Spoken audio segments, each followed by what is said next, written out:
Alright guys, we should be live from the dungeon for real this time. Hey, sorry guys, we had some technical difficulties. Our tech guy, no, he figured it out though, we're good. The reality is that we don't have a tech guy, what we have is me. Moonlighting. Hey, stop shirking as responsibility. many different things. Stop, hey. And I was down here trying to fix some of the problems we've been having, and I was messing with the IP address amongst other things. And let's see, I'm just trying to make sure that we are actually in fact live this time. Yes, we are. Okay, awesome. Okay, we are live. Wait, no, it says live stream is offline. What's going on? There's two people waiting. They're waiting to see us, but where are we? Can you throw some in the chat saying, sorry guys, technical difficulties? Yeah.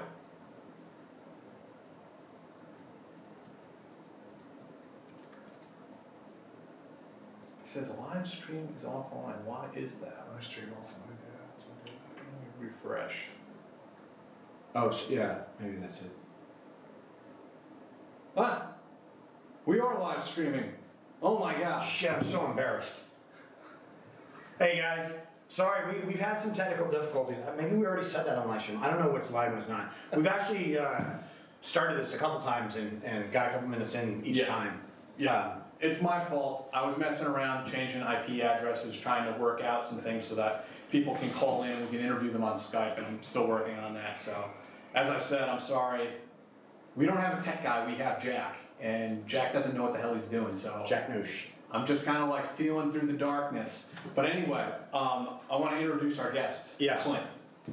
Clint Sporman, everybody. And we'll get into Clint's history and, you know, all of his dealings and nefarious goings-ons very quickly. But I want to take a real quick second to plug a charity event and a raffle. It's a charity raffle. So I'm in a motorcycle club that's all former Rangers called Fairbairn and Sykes. And we are doing a benefit this weekend for we're doing a benefit this weekend for the Fallen Ranger Fund. So this fund helps, you know, Rangers and who get injured or the families if, you know, if they pass. And it's a raffle. I believe that it is $10 a ticket or $6 for $50. Now here's what you can win in this raffle. That's what you want to know, right? What's in it for me? First off, let me tell you, there are only 500 tickets. So chances of winning something aren't, you know, it's better than the lottery. If you play the lottery, you should do this. If you don't play the lottery, you should do this. So here are the possible prizes. You can get a hand-forged knife. You can get a, what are we doing? A 300 blackout carbine pistol. A pistol? Yes. Oh, is it like an AR that has the buttstock removed? It's a 300. It's technically a pistol? It's a 300 blackout carbine pistol. If you are in an area where you cannot have a weapon, a pistol, you can definitely note that on your entry fee or on your entry. And then if you don't note it and you win it and you can't have it, let us know and we'll do something. Don't look at me. Well, I can't really. I'm not signing the EUC. I can't really speak for. I can't really speak for the leadership of the club and what they'll do, but they're not going to leave you hanging. So that's one of the prizes. A hand forged tomahawk, a really nice range kit, or a hand forged hunting knife. Now Jack is putting the link. To put it in the comments that you guys can see it live, and I'll put it in the YouTube description. In the description after we finish the live stream. But I'll dump it in the comments right now, so you can go take a look. Yeah. So, and can you pin that to the top? I don't know if I can or not. Well, let me take a look. Okay.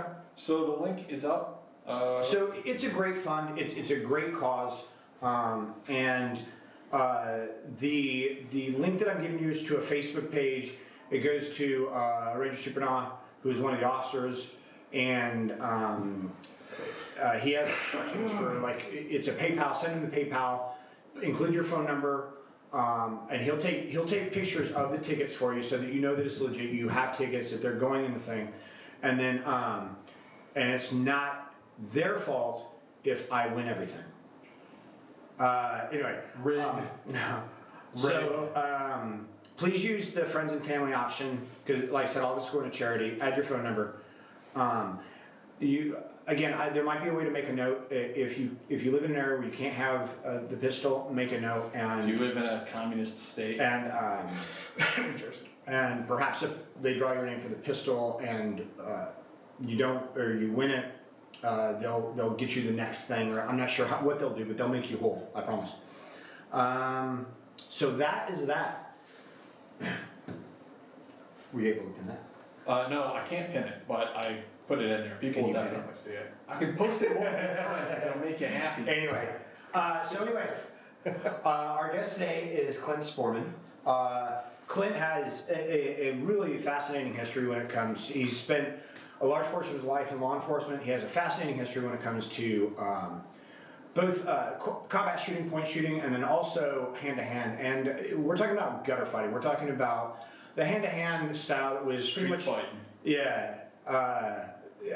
The type of hand-to-hand that was pretty much developed by Applegate and Fairbairn and then Sykes during World War II to prop the OSS. And for those of you who don't know, the OSS was created, the Office of Strategic Services, the precursor to the CIA, was created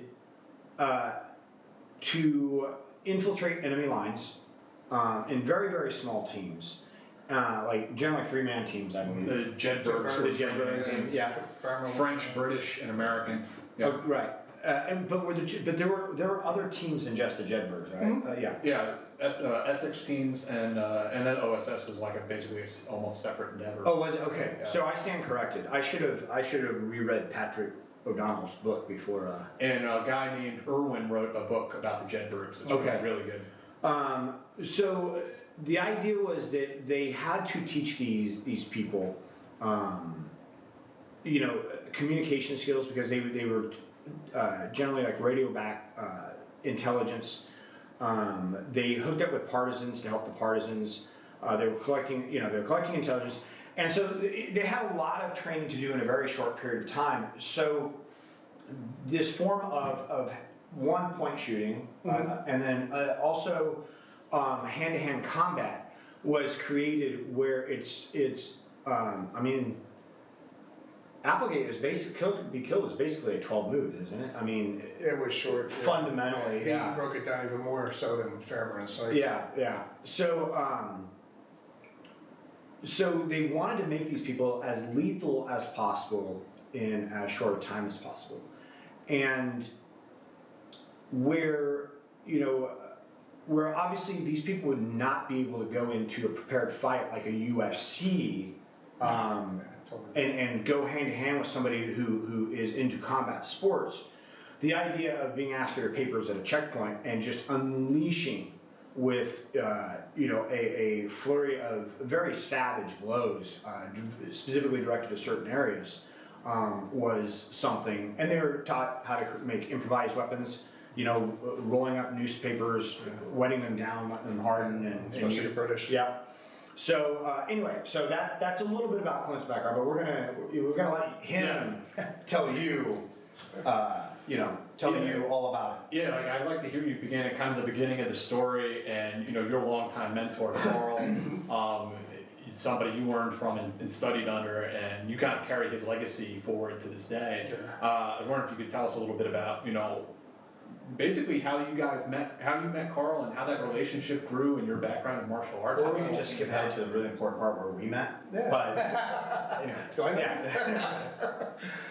Basically, I got into the martial arts at a young age. My father did Japanese karate, and so watching him doing his kata and throwing punches and being 5 years old and running up to him trying to grab his leg and getting flung off and get out of here, leave me alone. But so that kind of sparked my interest.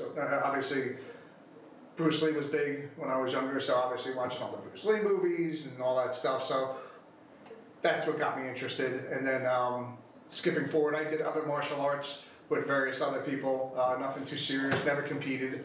Never did competition. It just wasn't my thing. Nothing wrong with it, but it's just not my thing. And then around 1992, a buddy of mine that had been in the Navy, my buddy Steve, he said, "Hey, why don't you come train with me? And I got a guy that's the real deal." And I'm like, "Oh, okay, you know." So we wanted to take a drive over to Paramus, New Jersey, and we're heading there. And I only knew a little bit about this guy at the time, Carl Sesteri. And so we get there, we're walking down a basement in a church. And I'm like, okay, so I'm going into a church to learn how to kill people. This is interesting. So, yeah, I'll never forget. It's the weirdest sensation, you know. So I get down there, there's this guy in the corner, Fu Manchu. He's smoking a cigarette, his Newports, you know, typical Carl. And I'm like, this is the guy, you know? And next thing I know, my buddy Steve, he's like 6'2", built like a brick shithouse, big guy. Again, was in the Navy. And he just put the cigarette down and said, "Okay, let's start." And I'm like, "Oh, okay, here we go." And next thing I know, he's beating the shit out of Steve, kneeing him in the balls, chin jab, axe hand, walking him from one side of the room to the other, and doing a number on him. I mean, you know, I thought the guy had padding on, but he didn't, you know. But that was Carl, you know, you're gonna feel the pain, you know. And so that started in '92 in Paramus, and then trained with him a couple times there, and then. Let me ask you a question. Having studied different types of martial arts, all very formalized, I take it, all very formal. What was your initial impression when you saw what Carl was doing?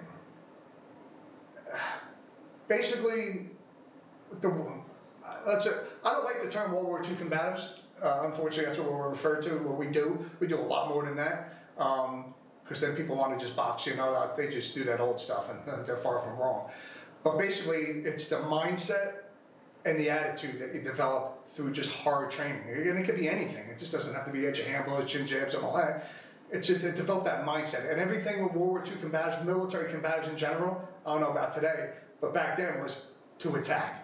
Nothing was purely like defensive. You developed that attacking mindset to go after the enemy and take them off the count, whether that was unconscious, you know, to drag them back and gather intelligence from them, or just kill them outright. Like Dave was saying before, you get stopped at a checkpoint, you're operating by yourself, they might only had a dagger on them, okay, or a pair of brass knuckles. And I've heard plenty of stories from vets that had to, unfortunately, use some of these techniques. And, you know, you weren't sparring, you know, you weren't taking up a stance, you went from 0 to 100, you know, and it was part of that because like they were training guys like very quickly and sending them into the field. Fairbairn's basic course, I mean there was a longer course, but the actual combatives, point shooting, combat shooting was 3 days, Friday, Saturday, and Sunday for a couple hours each day. So they had like a weekend, and then hey, you were getting dropped off in German-occupied France, etc. to set up with the partisans and you know and teach. And you know Britain at the time was pretty much. You know, they didn't have any weapons. Everything was left in the island, Dunkirk. So they were teaching these people how to use pitchforks, you know, improvised weapons. You don't need weapons. Yeah, you don't need weapons. Yeah. Weapons rule the roost. Hand in hand's cool, but you know what? Up against a Nazi war machine. Weapons rule the roost. This will do a lot more damage than hand-to-hand combat. But anyway, so Fairbairn's course was like 3 days. Originally Sykes and Fairbairn were teaching in Britain, and they taught all different units. And everything that they taught during World War II was a direct reflection of what Fairbairn and Sykes learned while they were in Shanghai, which was the biggest waterfront city in the world at the time. A lot of espionage, a lot of intrigue, there's a lot of assassination. There was a big spy ring at the time working out of Shanghai. So there wasn't anything Fairbairn didn't see. When people think of law enforcement, they think of what they see today. Fairbairn's seen it all. Yeah, the Japanese, you know. And he started really he started technically like the first SWAT team. Yeah, the Shanghai Reserve Unit. The shield, which we called the stone because it was so heavy. I actually got footage of Fairbairn guy holding the shield, and Fairbairn just pulls out the 1911 and pops a couple rounds into it. Fairbairn was known doing stuff like that, and they had bulletproof vests for raiding parties when they do raids at night. And the history is very fascinating. And people think today that this stuff is old, or you know they reinvented the wheel, but this stuff's been around a long time. And I'm not so familiar with Sykes' history, but I know Fairbairn, he had a black belt in championships, like in multiple, like living in Asia, like he had. Oh yeah. He studied these, and when it came to creating a system for these people, he took all of that and he's like, okay, yeah, that's all good, but this is what you need. Wasn't there a system called Bartitsu or something? Bartitsu, yeah, that just came up the other day on a forum, supposedly. I don't really go on the forums anymore. I've been to those yeah, clubs. They're more like reenactors, to be honest with you, but that had no influence on Fairbairn, Bartitsu, Defendu. There's also Defendo, just to clear some things up real quick. Defendu, with the U at the end, was Fairbairn. Defendo was Bill Underwood from Canada, and he had nothing to do with Camp X, by the way. That's more history stuff, but you know, Fairbairn's seen it, done it. He was in over 600 armed and unarmed close quarters combat situations, life and death. And this is all before World War II. This is all Shanghai and... Yeah, he was with the British Royal Marines. He started his career with the British Royal Marines, I believe it was 1901 to 1907. Then he went over to the Shanghai Police in 1907, and then he worked his way up to the Assistant Commissioner of Shanghai Municipal Police. Spoke multiple languages, and he just didn't teach hand-to-hand combat and shooting. I mean, he taught at universities, he lectured. You know, he knew a lot about the Orient. He spent, you know, over 30 years there, so there wasn't much that he hadn't seen. You know, and I think it's important to note that, like, Shanghai at the time, like, because for people who don't know, Shanghai at the time was, it was like Mos Eisley spaceport. It was like every nation had representation there, and they were, you know, they had armed forces there, and there were always problems. Like a wild west. It was. yeah. I mean, especially toward the end of, you know, prior to World War II starting out, like 1937, when the Japanese invaded China and Shanghai, there was an outright war going on. So Fairbairn's seen all this. Forgive me for asking. I mean, was Shanghai actually a British territory at the time? Part of it was. Part of it was? Yeah, yeah. And you had the United States Marine Corps there for, I think, since 27. The Boxer Rebellion. Boxer Rebellion. But people don't even know that. Yeah, Right. that's We why he were was- in Beijing. Yeah. And the Chinese still remember, and they still got a case of the ass over there. Oh, yeah. Yeah, you had everybody there. You had the Russians, the White Russians, the French, the British, the Americans. Everybody was jockeying for political power. The Italian, yeah. Yeah, so everybody was there. Again, it's open port, so, you know, and Fairbairn had being a Marine himself, there's the Saxon, I could be wrong here, Taxis, there's two brothers from the Marine Corps that were closer to Anthony Drexel Biddle, who wrote Do or Die. So Fairbairn loved those guys, and again, that stuff made its way into the United States Marine Corps. Everything that came out of Shanghai would be taught later on. Sounds like a bit of a Renaissance man, like Rudyard Kipling or one of those characters. Yeah, absolutely. And then Sykes, he was again, he served in World War I as a sniper, and he was really more of the gun guy, you know, had probably more to do with the shooting than even Fairbairn. Fairbairn liked to put his name on a lot of things. The Fair Sword, which was the Smatchet, the F&S, the Fairbairn Sykes The dagger. Smatchet was his? Yeah, Oh, I didn't know that. Yeah, that was Fairbairn's. He designed a lot of different things. When he taught, he also taught not only did he teach in Britain, but he taught at Camp X for a while up in Canada. At, Which was the OSS training facility. yeah, and that was a Special Operations Training Group, I think 103, and then eventually he was seconded to the OSS, and that's where he basically stayed to the end of the war. And then he obviously taught Rex Applegate at the Military Intelligence Training Center, MITC. People gotta remember, Applegate didn't have that background like Fairbairn and Sykes. You know, while Bill Donovan was like, hey, learn all you can about point shooting, hand-to-hand combat, and then he was kind of thrown in with Fairbairn. Where Sykes kind of stayed in England until he passed away in late 45. Fairbairn taught Canada, Britain, and the United States. So Applegate didn't really have any history, or A little bit about shooting because of family members and people he Okay. grew up with, which he talked about. But he simplified things even more, and I would say only kill or be because- killed. Yeah, made it very simple for the Military Intelligence Training Center and teaching covert operatives. Also like CIC, the Counterintelligence Corps during World War II. And they all basically learned like the same stuff. They had to give it to these guys very quickly and say, hey, go out there. They didn't have time to get on the ground and do ground fighting, which has become really big. They didn't have time for that. If you ended up on the ground, you were dead. That's basically how they looked at it. Even today, as a cop, I don't want to be on the ground fighting somebody. Right. So So, it goes back to what we talked about in our last interview with Jim. yeah. He was like, last place I want to be is on the ground. Yeah, I remember talking with Jim. I think Jim said all his fights, I mean, hundreds of fights he's been in. Because I remember like one time, and it was in a bar, he goes, and I backed up to the bar, and I had the guy in the choke, I'm like, I'm gonna break his neck, you know. And everybody like backed away from him. He goes, but Jim didn't actually say that. yeah, he would do that, you know, not Jim. He was, yeah. But you had to give shit to people quick, and that was the whole premise, you know. Yeah. And then these guys like you know, assassins or trained killers, you know, the instructors that they would have taught, they were highly trained, and most of the guys that they sought out for the original 12 instructors, those guys all had some kind of background, whether it would be judo, boxing, catch wrestling, so on and so forth. And it's not that one's better than the other, it depends on their experience. The other guy was Derma, Pat O'Neill, which was another Shanghai police officer. He wound up going and teaching at the OSS for a short time, and then Fairbairn basically gave his name to the first Special Service Force of the Devil's Brigade, or the Black Devils, and that's where O'Neill went and taught his own system, because even O'Neill had a lot of training too. He was a 6-degree black belt in Kodokan Judo. I mean, he was highly trained. These guys were trained with the top echelon at the Kodokan in Japan at the time, so there wasn't much that they didn't see. You know, they got to see a little bit of everything. Yeah, and this is all pre-World War II. In judo, like a lot of the techniques in judo and jiu-jitsu were outlawed, outright banned by Americans, by the Allies, post World War II. I mean, and I imagine that somebody somewhere probably has a really nice library of old books that contains techniques that are no longer taught. You can't find them in books anywhere. And we're talking about neck breaks, you know, things like that. So, okay, great. So, so back to you. All right. So you see Carly, you know, doing this thing, which doesn't look like anything you've seen before. No. Okay.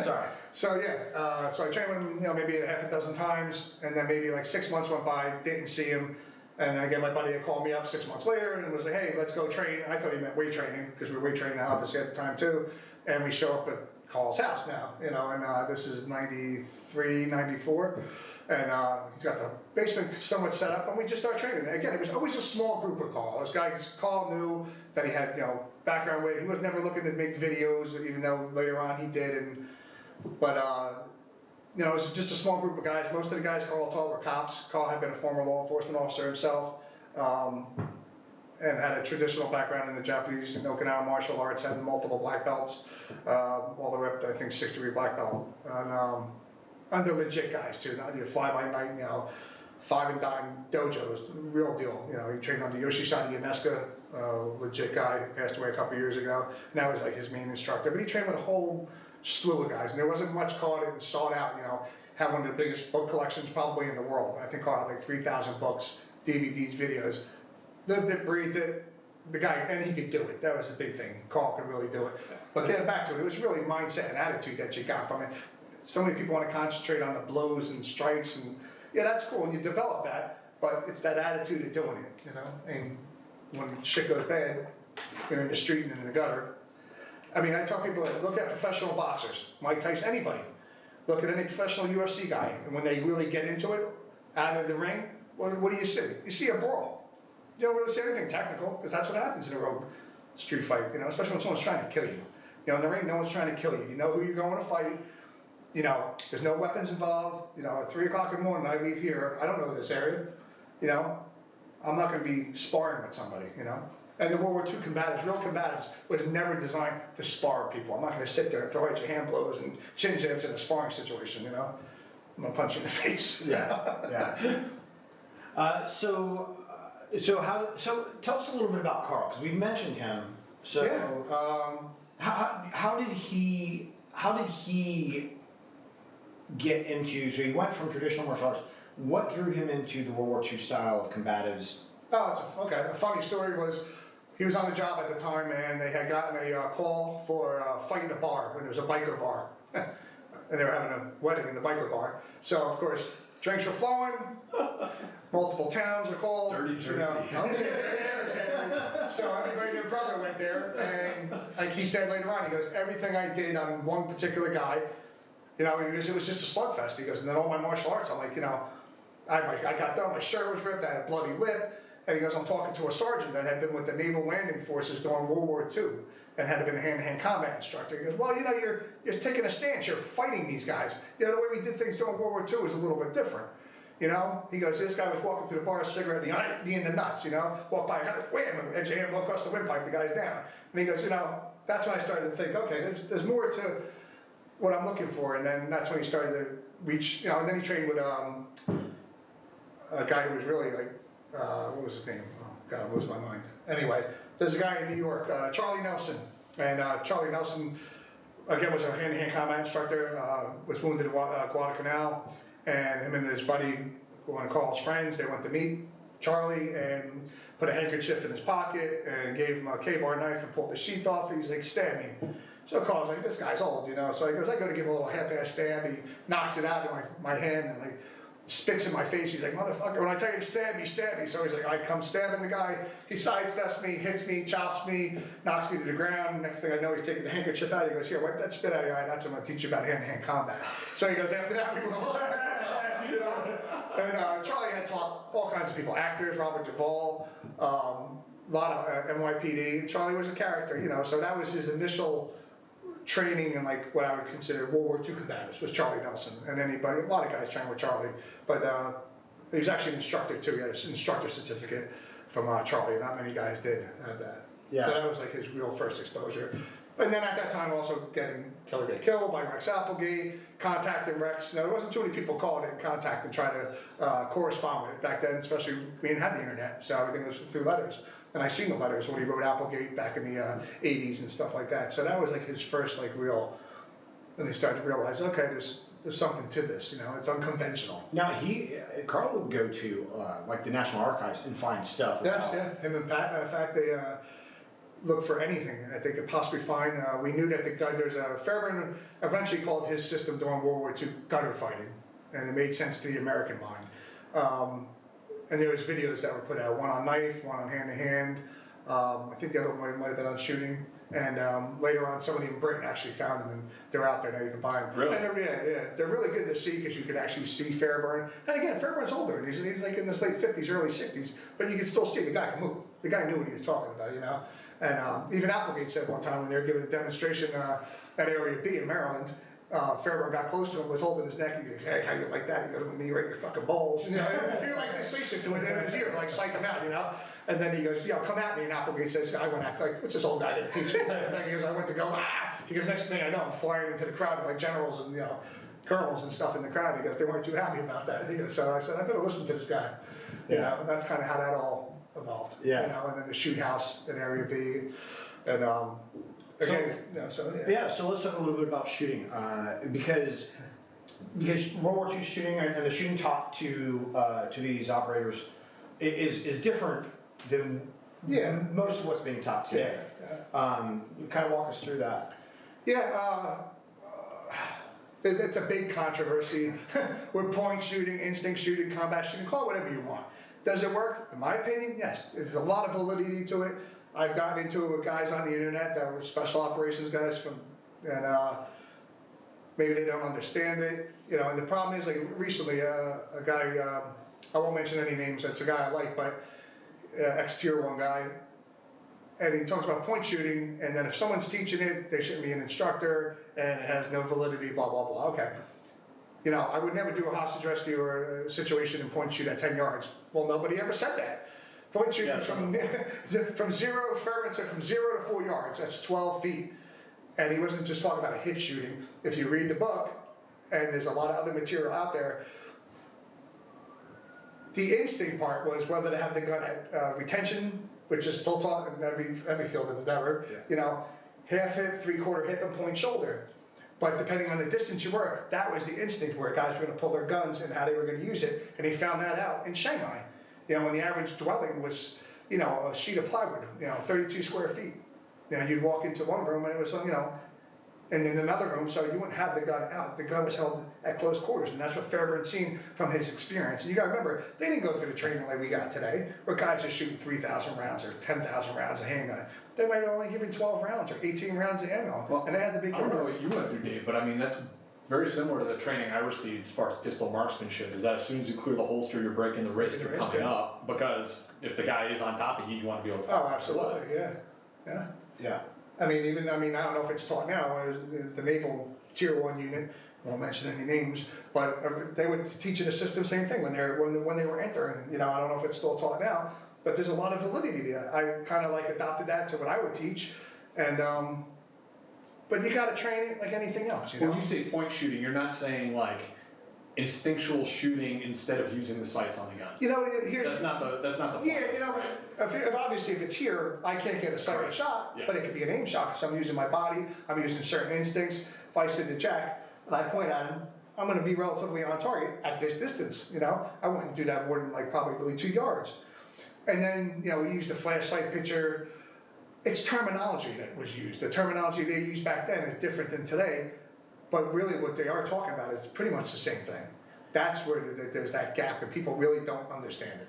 It's interesting though, because I mean, just how marksmanship has developed over the years. I mean, if you go back and read some historical documents from like Civil War era and stuff, some of the best, some of their crack shots or the pistol, their pistoleros, I guess, they would shoot. Their trigger finger was actually their middle finger, because they would use their index finger as the guide. Yeah. Really? And that was so. And the other thing is if we look at trick shooters, and I don't know how they do it, and that's a lot of hours spent up in repetition. But a lot of those shooters are not. They're not getting a front sight. They're hip shooting at moving targets. So, I think what's important is that yes, you're not going to go into a hostage situation. You're not going to The point is not to ignore the sights on the weapon. Correct. Yeah, Right. like someone once told me, if you could use them, you use them. Right. If you can't, Right. We're not talking about, if you're talking specifically hostage rescue, flashbang, thunderstrip, go through the door, and I got to put rounds on target because there's other people there and I want to hit on guys. Well, yeah, and I can almost still guarantee, guys, you correct me if I'm wrong, you guys got the background, but you're truly probably not seeing your front sight and your rear sight. It's there, but I guarantee you when someone's trying to kill you, you're going to be concentrating on the threat and probably not on the sights. I could be wrong about that, but it makes, anybody else fun, Mike's a perfect example. Mike say, in Vietnam, now again, we're talking about jungle warfare. Mike's like, I very rarely have ever had the gun on my shoulder. Yeah. My gun was always kept down here, using my thumb, nose over the barrel, and I was shooting the gun like this. Yeah. Like doing like a point fire, instinct fire, and stuff like that. Yeah. And I think it's obviously changed a bit because when you get into close quarter, the shooting, it becomes more precise when you're entering a house, and as far as like seeing your sights, I mean, nobody know. I mean, maybe they do. Maybe they can slow down time enough when they're in combat. You train so much to get those sights up that whether you see them, They're like subconsciously. they're there. Yeah, absolutely. And I got that training, myself. So I would. Yeah. The problem is a lot of guys. Let's say guys at Train McCall. There was another gentleman at Train McCall who was big with it, but it was like, it's whatever the OSS did or whatever the CIA. That's all. That's it. You can't use your sights, and you can't be closed-minded. Right. I have all. I've done that hostage rescue training, and I shoot with my sights just like everybody else. I'm a halfway decent shot.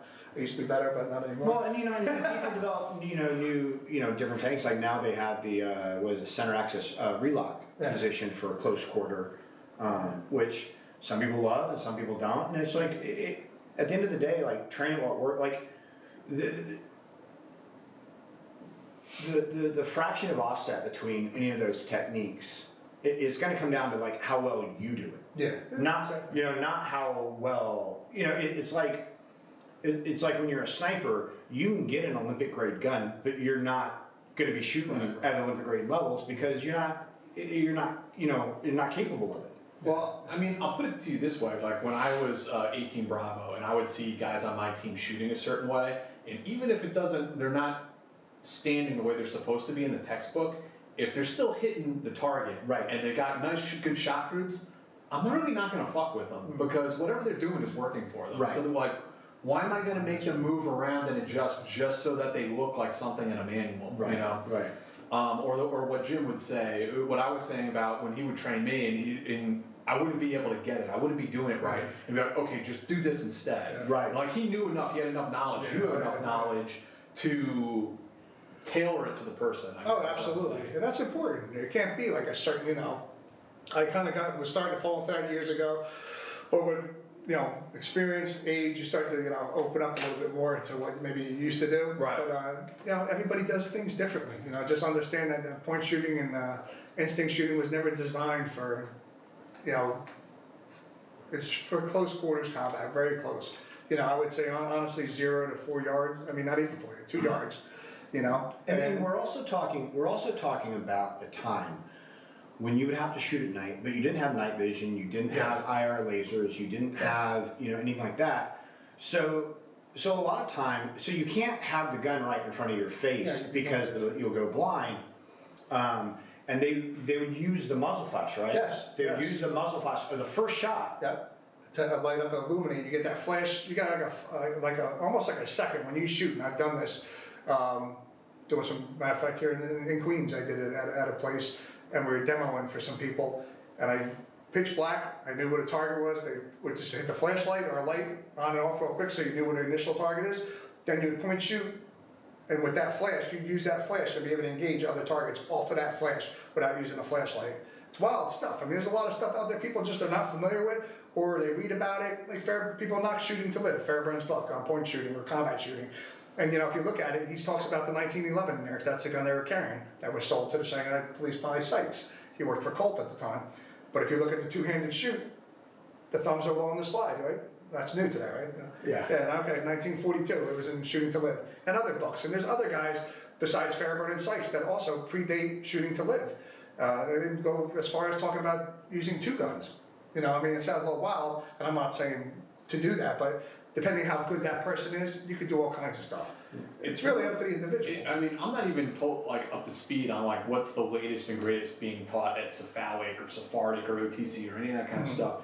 But I think it's really interesting how what's old is new again, and like these tactics and the different techniques get repeated over and over, and you see all these guys running around like, oh, do you know the cool new thing? And like really it's something that like the SAS was doing back in the 80s or some other unit was doing years and years ago. And SAS taught, Right. you know, CAG, and they originally got photos of that originally, you know, where they teaching the hip shooting with the stun guns and stuff. There's a guy named Ginger Flynn who they brought down to Bragg, and he trained them in pistol marksmanship and He stuff. was SAS.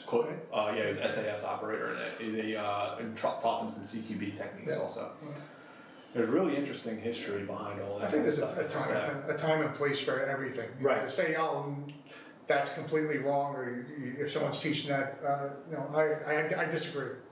You know, Well, especially for police officers. Look, those were hard lessons that everybody learned, you know, during OEF and OIF is, you know, in the late 90s, you know, CQB was the sexy new toy and, you know, the latest and the greatest. And so everybody trained in that, everybody wanted to get good at that. And then you go into a situation where you're fighting people who adapt, who learn lessons, and all of a sudden now they're setting up houses as kill boxes for if you go in CQB. So then all of a sudden, what works? Oh well, let's go back to World War II style urban fighting. Level the house. Level the house. You know, do call outs. You know, clear as much as you can of the house from the outside, as opposed to. That was when we got too addicted to doing these like SWAT team raids, and like stacking up on the door, putting it in, and sending. And then all of a sudden, it's like, you know what? There's no hostage in here. Yeah. Like they're why are we running into a house in which we have no idea what's going on when there's no hostage inside? And CQB was more or less developed. That came out because of a Delta deployment in like 2003, I think it was, and one squadron, like a third of the unit was casualties. Yeah. That was when they realized, like, whoa, we're not going to survive very long if we're doing these sorts of raids, precision or surgical raids on houses unnecessarily. You know? And then the idea of like the stealth approach to the door, you know, rapid sudden action in. All of a sudden it's like, well, let's pie off all the windows, let's pie off the door, let's clear as much of this place as we can before we ever go in, if we're going in. Like, why are we going in? Yeah. Like, we know, you know, it's one thing if, you know, if you've got ambiguous intelligence, you know, this guy might be here, we don't know whose house this is. You can't, you know, you can't just stand back and level the place. And sometimes you have to go in. But there's nothing wrong with setting up on the walls, doing a call out, and you know. So it just goes to show that, like, and there may come a time where, for whatever reason, under whatever circumstances it is, we go back to CQB, or maybe the next war we go back to, you know, just the old Vietnam style, you know, patrolling in the woods. Yeah. I mean, you also have to think, like, some of these things that we take for granted today, like drawing a pistol from a holster, executing a combat reload. Like, Jeff Cooper was the only one teaching that for the longest time in the United States. I don't know when did the Army start doing that. It wasn't until the 80s. I don't know I either. would say that too, Yeah. That makes sense. Yeah. And the Brits were actually further ahead. I mean, I think I mentioned this Yeah. before. The Brits were further ahead of us because they were working in like a clandestine environment Right. in Ireland at the time. Well, they had the training, yeah, I mean, Ireland was their training ground, it was a proving ground, I would Yeah. say, you know, I mean, and it was a harsh, you know, Learn real quick. yeah.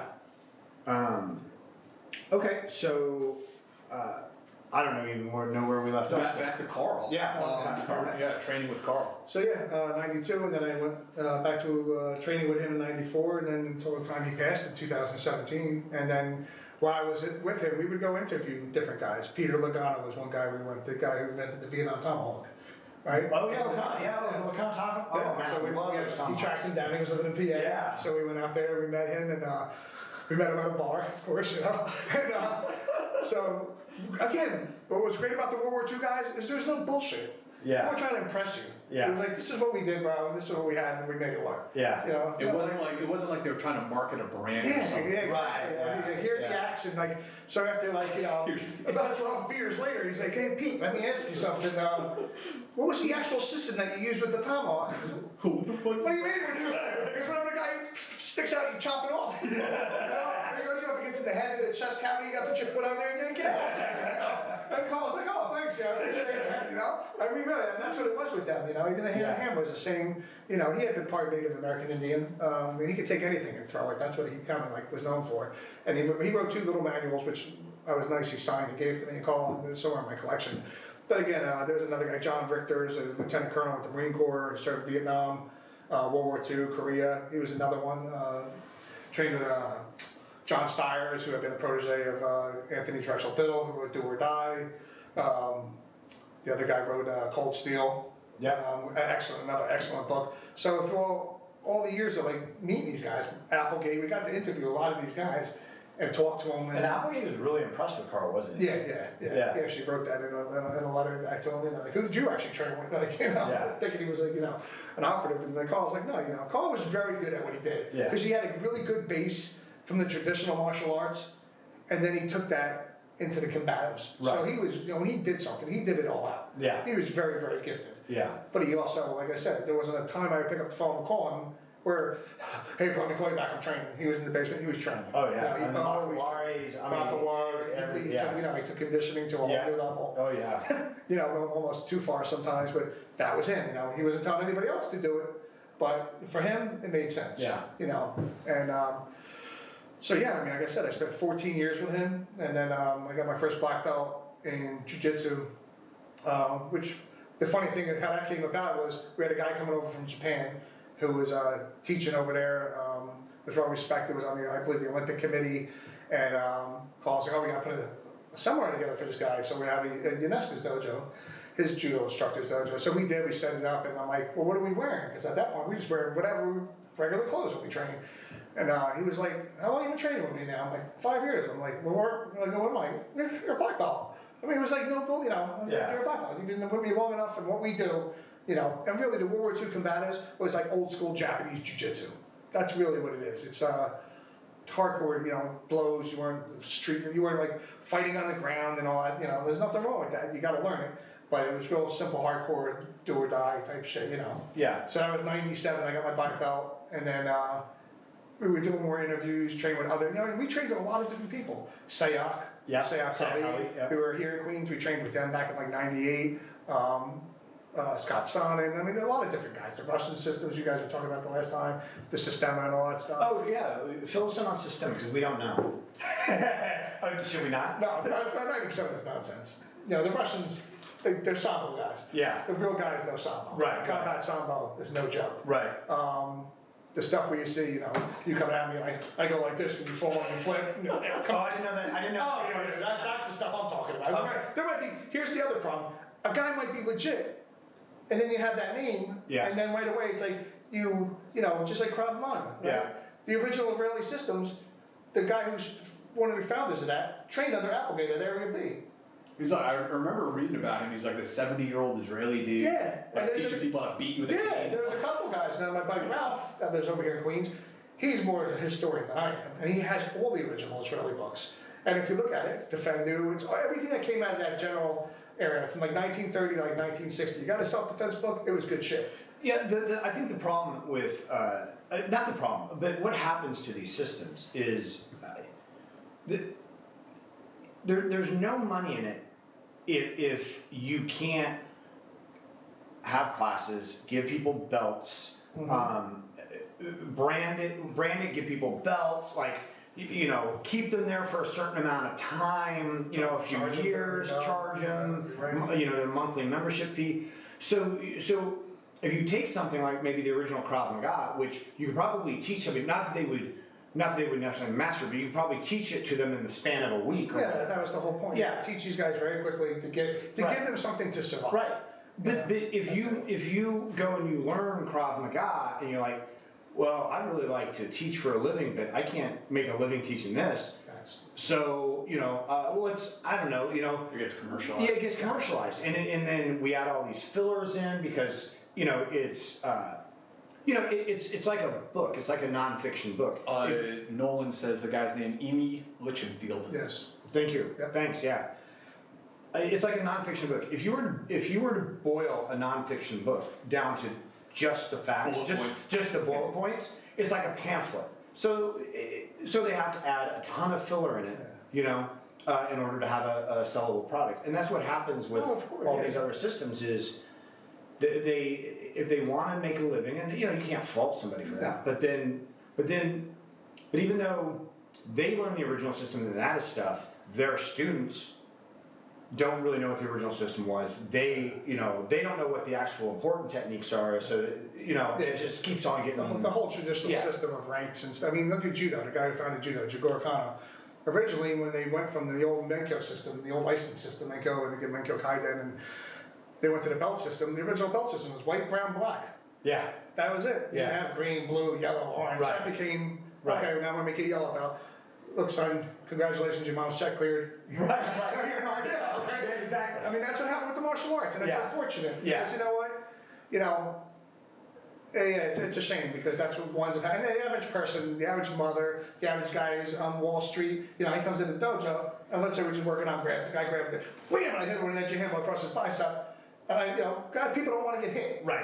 And that's the other thing. That's something that Jim kind of pointed out. He told me many times. He was like, you can't run a dojo where your students are leaving bloodied every day. Yeah. Because they won't come back. What's going to happen is you're going to have, and I've been in these types of. He said Dale was one of the exceptions. He's like, I could knock the guy out and he'd come back. Yeah. He'd think it's awesome. Yeah. And I've been in those types of schools and whatnot where all you have really, and you can't even call it a school, it's a training group. Yeah. You have a core group of guys who, it's sort of like the Dog Brothers, whoever's. You have a core group of people who enjoy kicking the shit out of each other and getting the shit kicked And out of learning them from it. and learning from it. But you can't sell that. You have to find these sadomasochists who want to, Like-minded people. yeah, like-minded people who just want to go hard all the time, and but most of those guys don't have any money. You're not here. Well, is it one of those things, like somebody once told me that the best rock climbers in the world are all dead? Like, because they're pushing the limits so much. Yeah, that free they climbing, fall off- exactly. They fall off a cliff and die. Yeah. It's like, he did what? He felt. Oh, I'm the best now. You're the sensei. But yeah. Look at me.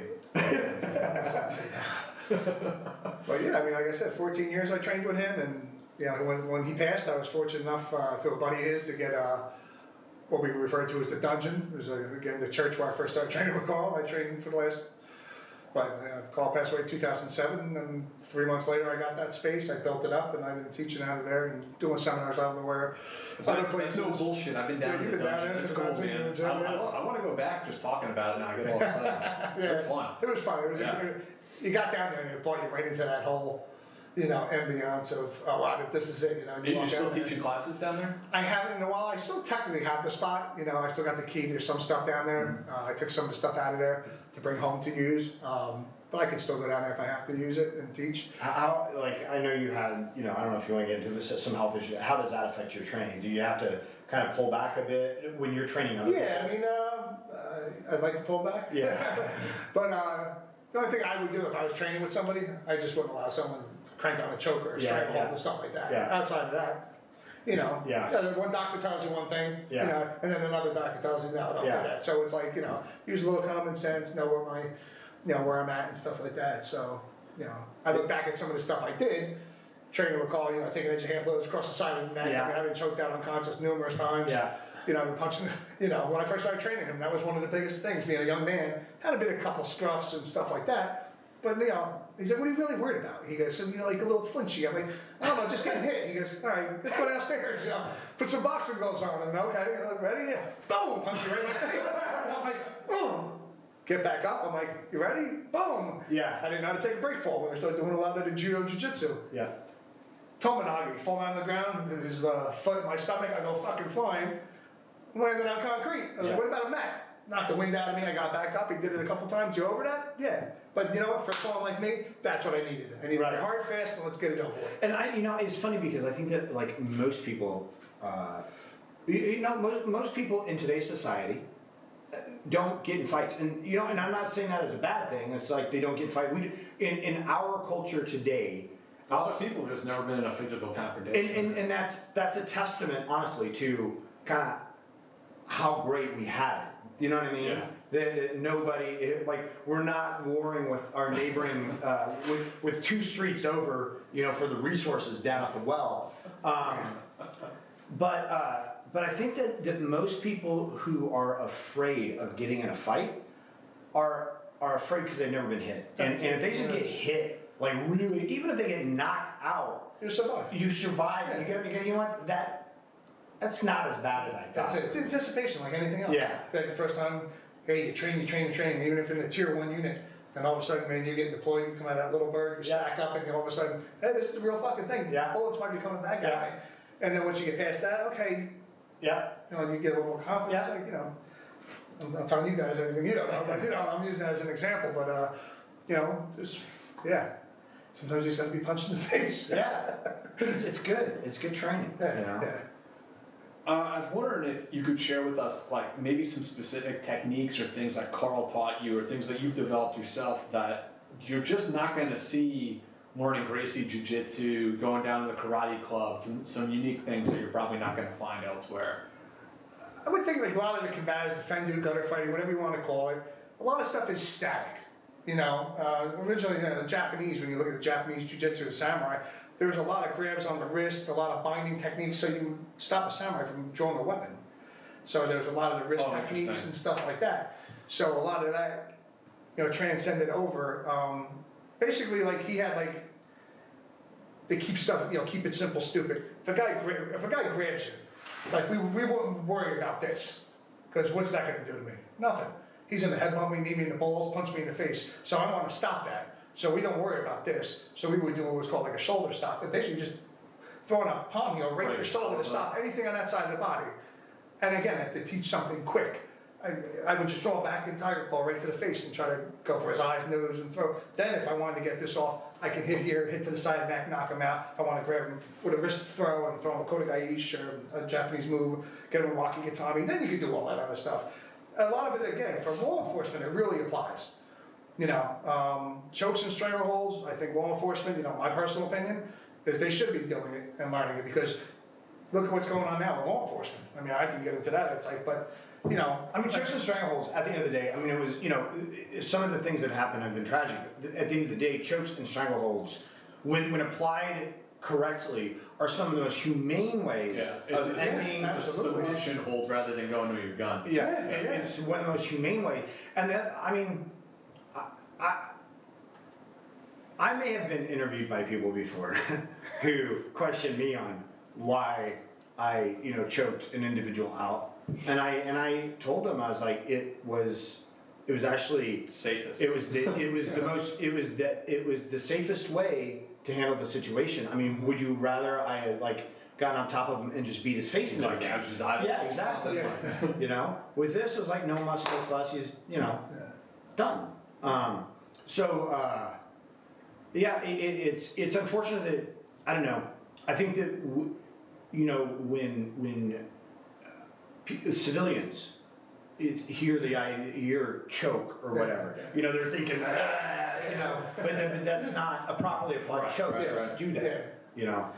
Yeah, that's the problem. The average person doesn't know what they're looking at. They're not experts in it, and there's one thing I'm highly trained in is chokes and strangleholds and neck breaks and dislocations, Yeah.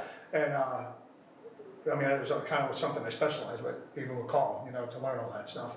And it's safe, but you got, again, if law enforcement administration truly cared about their police officers, they would have these guys training at the minimum once a week. Yeah.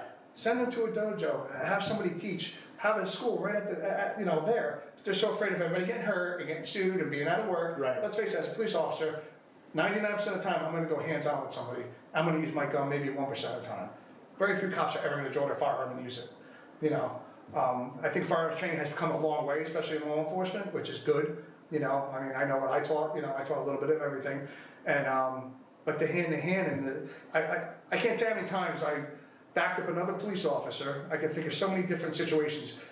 One particular situation, 2 cops that I work with, both were about 6'3", 280, 300 pounds, big guys. One was a martial art guy, 4-3 black belt, and a couple different arts. The other guy was just a regular, just big guy. And he had some street scale up against a car that was a lot begging for money on our property, So I'm sitting in the police car watching this, and I'm like, what are you guys doing? They're like, yo, man, he's like, I'm not resisting. They're yelling at him, stop resisting, which we're taught, stop resisting. So I get out of the car, I walk up to him, and I'm like, he's pinned up against the car, but they can't get his arms behind his back. And I'm like, hey, bro, it's a no-win situation for you. I'm like, the 3 of us, one way or the other, you get cuffed, And he was like, I'm not. So I kind of pushed the one guy aside, grab him, take my cuffs out, grab his other arm, and I'm like, I didn't want to embarrass him and say anything derogatory toward the guys I work with. But later on, I got both of them on the side. I'm like, what were you doing? I'm like, he didn't resist me. He's like, oh, he must have stopped. I'm like, no, you know what it was? I go, the arm bends this way. It doesn't bend the way you guys are trying to do it. Yeah. And that's what it comes down to. The guys under that stressful situation, because they don't train, and they don't have a background in it, they do stuff that sometimes escalates it. Yeah. And I've worked with plenty of people too, where I had a particular sergeant at one place I worked, where I could come there, and I don't mind talking to people. If I don't have to go hands-on with somebody, beautiful thing. You would think, because people who know me, they would think, oh yeah, what did you do? And I'm like, I try to talk people out of it. Yeah. Because then I got to write a damn report or take the guy to the hospital. I don't want to do that shit, I don't want to be stuck there with this idiot. So there's been plenty of situations where I'd have it under control, and then a supervisor comes along, I have one in particular, and he would get the guy all amped up, and then here we are fighting this guy. Yeah. And, he did that like once, twice, and the third time, I'm like, hey, you do that again, you're taking the report, and you're going to deal with it. I'm like, just go over there and stay away, because some people just don't know how to talk to people. Right. Have I went ballistic on people? That probably, yeah, of course, we all do. We all make mistakes, we're human. Right. But there's just certain ways of handling things, and then there's ways not. And I see it all. I watch all the videos that are out there on Instagram and YouTube, and people bash on law enforcement. Yeah, sure, some cops make a mistake, but I watch certain situations, and I'm like, God, if that guy trained for a week, that would be fine. That's what. I know the guys. I mean, I've had special operations guys complain to me a lot about, because they go into training law enforcement afterwards. Not about this specifically, actually about medical training and like the ass pain they went through just trying to get cops to carry tournikets. Oh yeah. Now it's a big thing. Thank God, but well, and it's unfortunate, because I think what most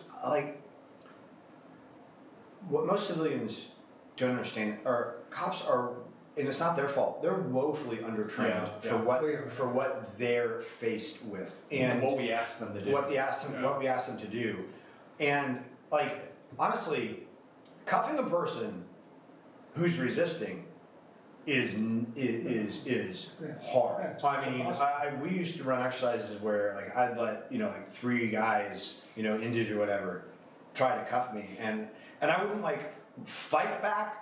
But I would just be squirrely. I'd just be squirrely, and they couldn't do it. People look for the magic trick, but you get some guy on PCP or just a big guy. Yeah. There's some guys that they just lock up, and you can't, even me with all my trick, you just can't do anything. Yeah.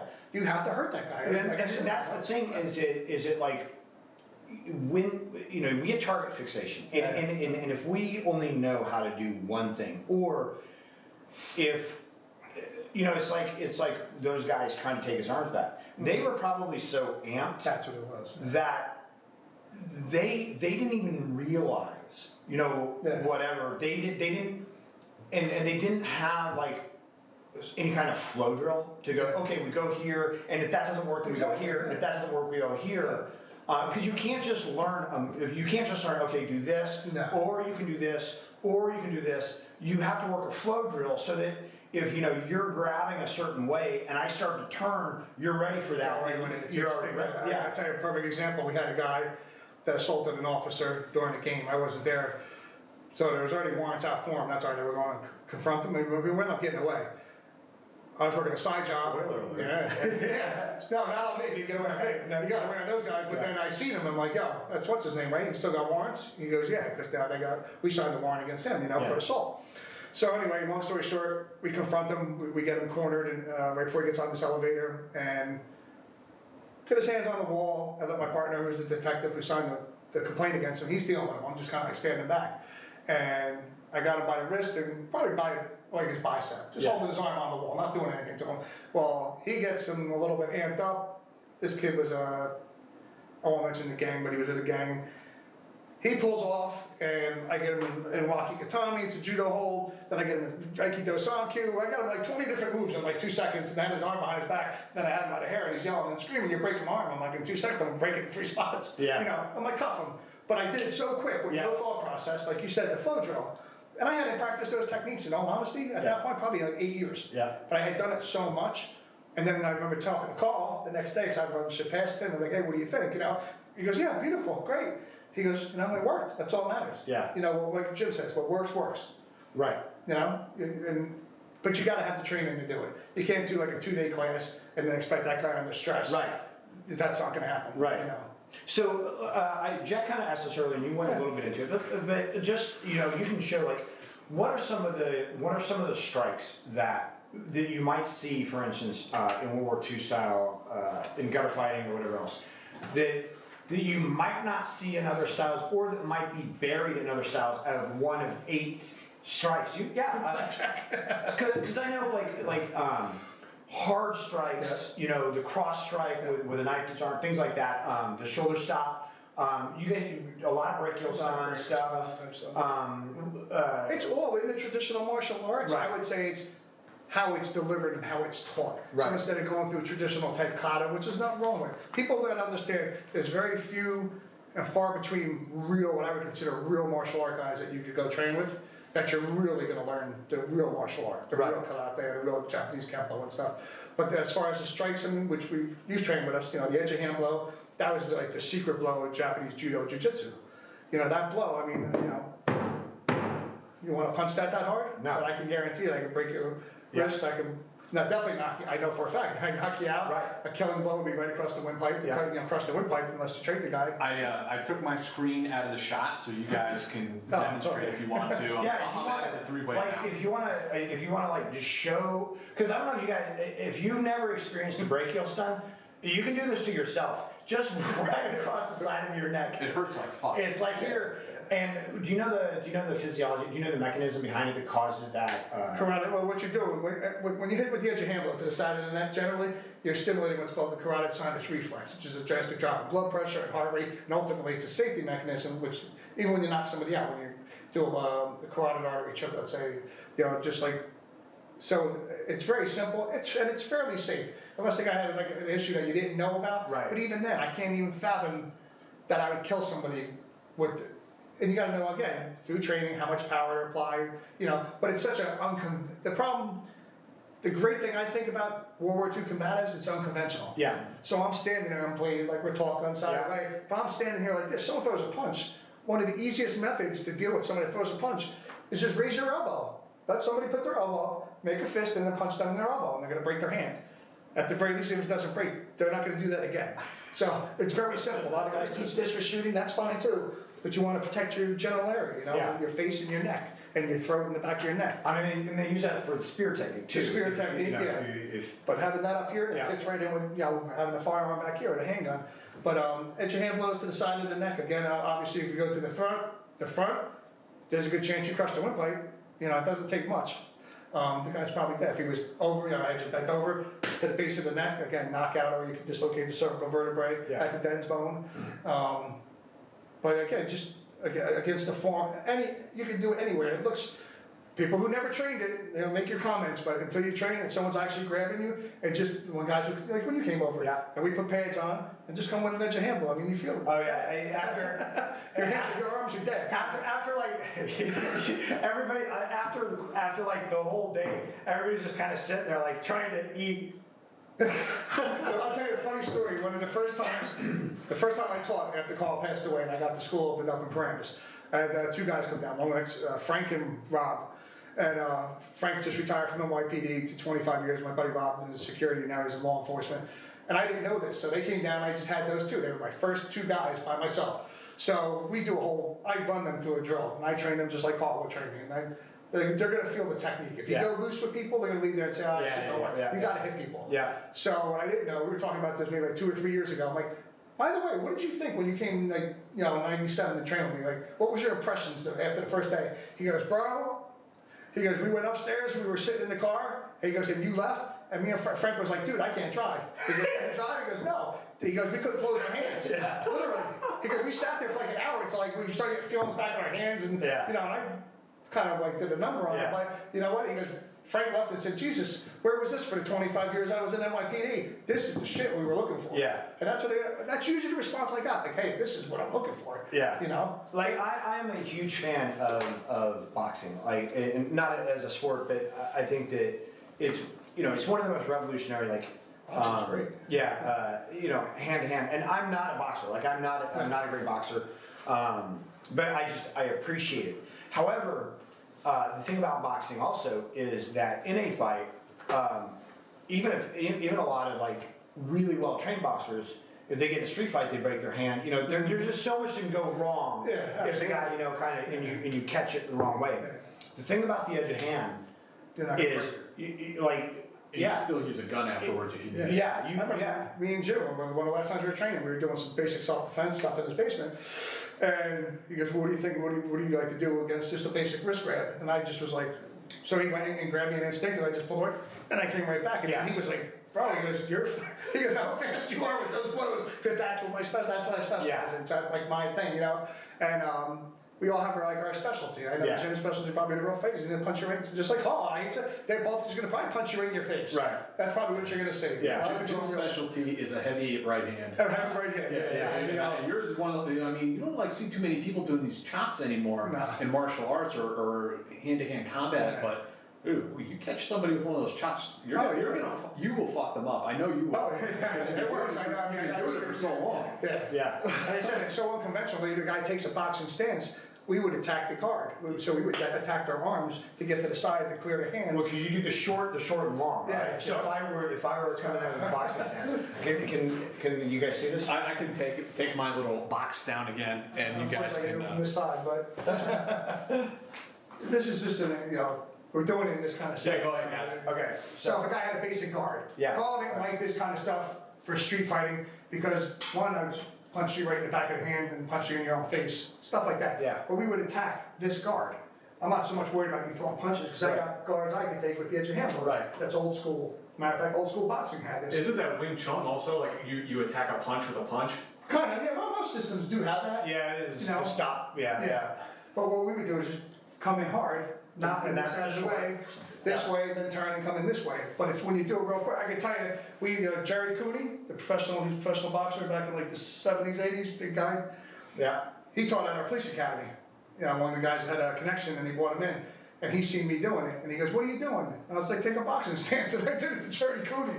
And he was like, I'd never seen anything like that before. And he was even like, he's a professional boxer. I'm not saying I can take Jerry Cooney. That's not the point. Right. The point was, it's unconventional, and most people have never seen anything like that. Right, and that's the thing. Is it like if not Jerry Cooney, but if you were to stumble across a boxer, the idea is you're not squaring off, and he's not squaring off, and you're fighting him. The idea is you're coming from a loaded position, whether it's here or an interview position, hands up, where you're loaded, and they don't even recognize that it's loaded. Yeah. And that was, and that goes, I think, a lot back to the World War II style. Is it the moves? A lot of them come from a loaded position that looks harmless. Mm-hmm. I know I had a buddy who had been on Miami-Dade SWAT, which is one of the busiest SWAT teams in the country. And they considered an interview, if a suspect took an interview position with them, they would draw down. That's a threat. It's Oh, a yeah. threat. But 99% of people don't understand, and so the interview position is basically it's like, hey, I don't want any problems. Well, right now I'm loaded. You know, Yeah, you're right. if I'm like I don't want any problems, and I step in and smash.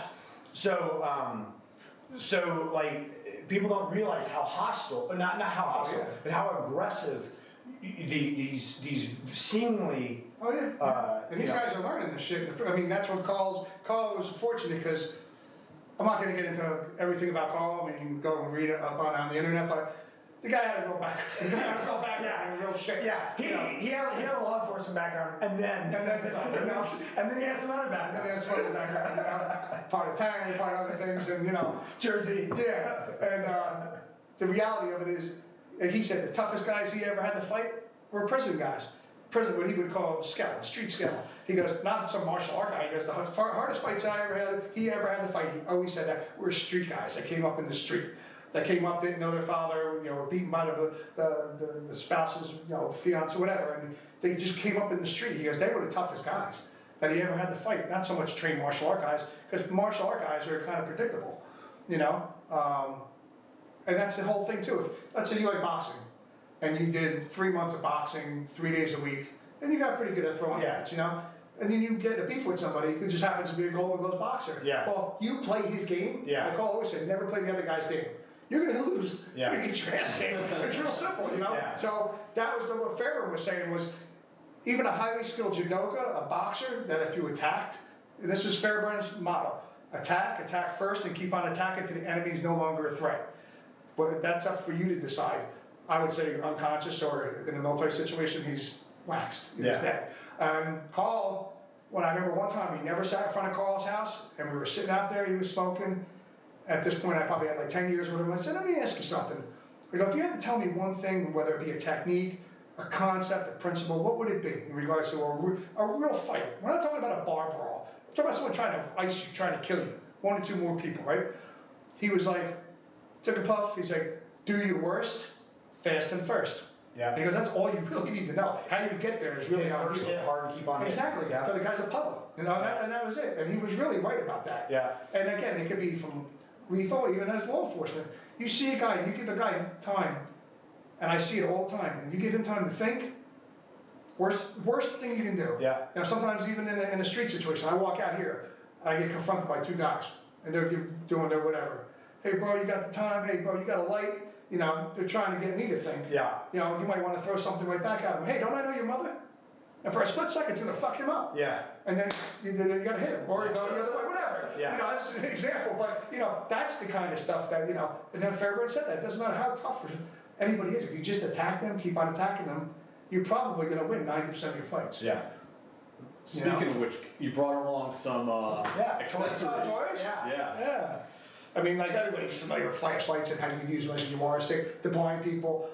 The whole blinding thing is cool. I would never bet my life on blinding somebody, but it is a tactic to use. But just having what would be considered a Yawara stick, that as a fist pack in your hand, one good shot across the temple or the neck, the guy's going to be unconscious. Or it's going to open him up for other things. You know what I'm saying? Yeah.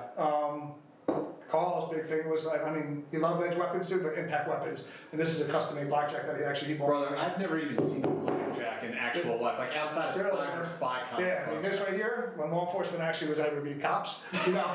But you don't have to, if you have to come to the point where you gotta do that to somebody, you're gonna kill this, I would kill him. Yeah. But you don't need to do that. You can choke up on it and use that much of it right to the solar plexus, and that's probably gonna end the fight. I was talking to an old Baltimore cop one time. I'll tell you. And you know, okay, he was a Baltimore cop, like in the Holy fuck. Is there a spring in here? Yeah, it's Yeah. a sprinkler. It's just a weighted spring, basically. Yeah. he was a he was a